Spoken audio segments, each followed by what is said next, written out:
So I'm going to feed my sourdough and let it sit for about 4 or 5 hours, but I've added 190 grams of starter, and then I did my flour, and I did whole wheat this time just for fun. I'm not gonna do all of it with whole wheat, just the beginning process. So then I'm just gonna tear this, and then I'm gonna add 190 grams of water. So it's just equal parts of everything. There it is, all mixed, and now I'm just gonna cover it with a towel and let it sit for 4 to 5 hours. It's now been about 5 hours. This is looking a little differently than it looks when I just use regular flour, but it looks good, so I am going to do the next step. So I'm going to add 450 grams of my fed starter. This bowl is sitting on a scale.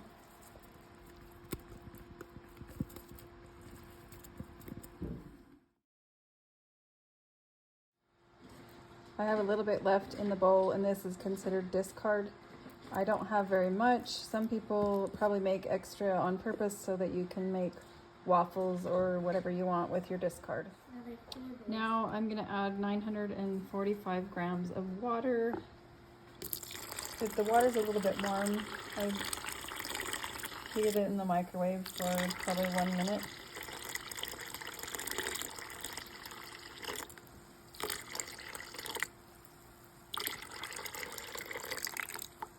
So 4 cups is not enough. I need a little bit more. Okay, now I'm gonna add 1,350 grams of flour, bread flour. Now I'm gonna add 54 grams of oil.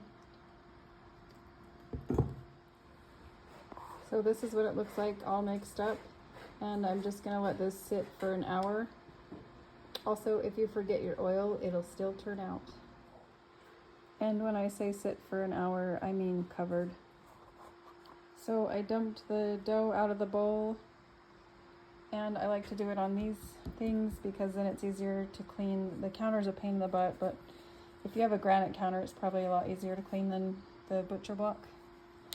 Anyway, so you just basically fold the sides over. This first one, you're using the whole big clump, or whatever you want to call it. And then later on, I'm gonna split it into loaves. So I just do this a few times till it's kind of round. And sometimes if you have flour, it's easier because if it gets pretty sticky, then it's harder to manage. So I just have a little flour on the, whatever these things are called. Then I'm gonna cover it with this bowl and leave it for 30 to 40 minutes. Okay, this is my second time doing this, and it seems like the bread cooperates a little bit more as you go. Dough, I guess, not bread.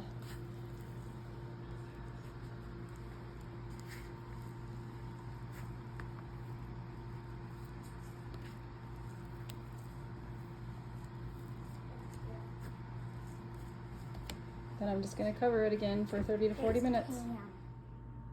Now I am going to break this into 3 sections, and I'm just going to kind of eyeball it. It's not the end of the world if they're not the same size.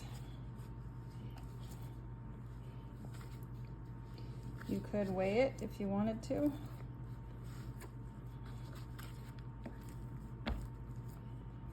And then now I'm gonna just stretch and pull again.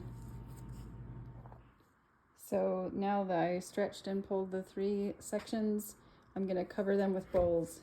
So you can use a big bowl to cover 2 if your bowl's big enough. Okay, here we are again. I think this is number 3. You can do it like 5 or 6 times, or you can do it 3. It doesn't really matter.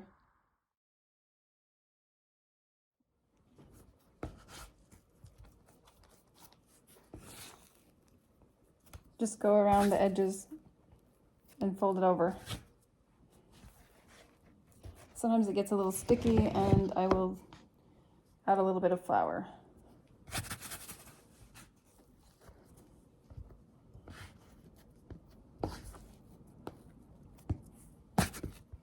Bada bing, bada boom. So to get your pans ready, you just spray them with whatever spray you have. These are for the loaves, and I do have a Banneton bowl, and I'm going to put it in that while it rests overnight in the fridge, and then tomorrow I will spray this and cook it in there.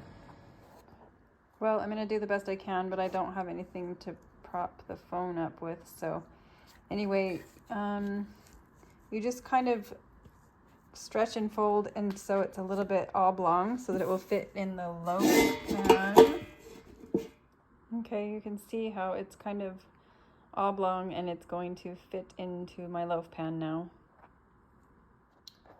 So this is the one that's going to be a boule, and you can see it's not pretty, and I'm going to dump it into that tomorrow morning.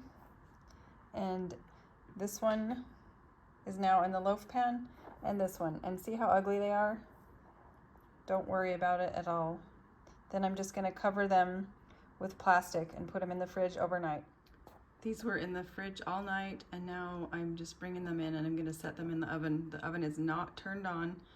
They need to be in the house for about an hour before I turn the oven on and then cook them. And I really like these bread bags that fit right over the loaf pans, because then you don't have to use plastic wrap, which is what the Banneton bowl is wrapped in. So I want to get this into there, and it's not that easy when you're videoing. Dang. So the oven is preheating, and these have been sitting out, well, they were actually in the oven when it was not on, for an hour after being in the fridge all night. And now I'm going to score them, and I never make this very pretty, but here we go.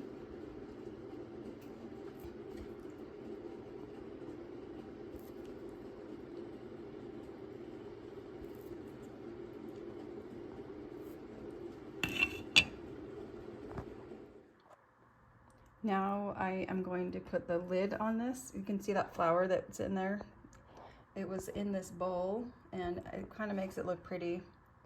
Maybe I should spread it more evenly and it might look better, but I'm not that big of a perfectionist. I just like the flavor of bread. Anyway, so I'm just gonna put this lid on, and then these don't have lids, so you just put a top on like that, and you could use tin foil if you didn't have another pan.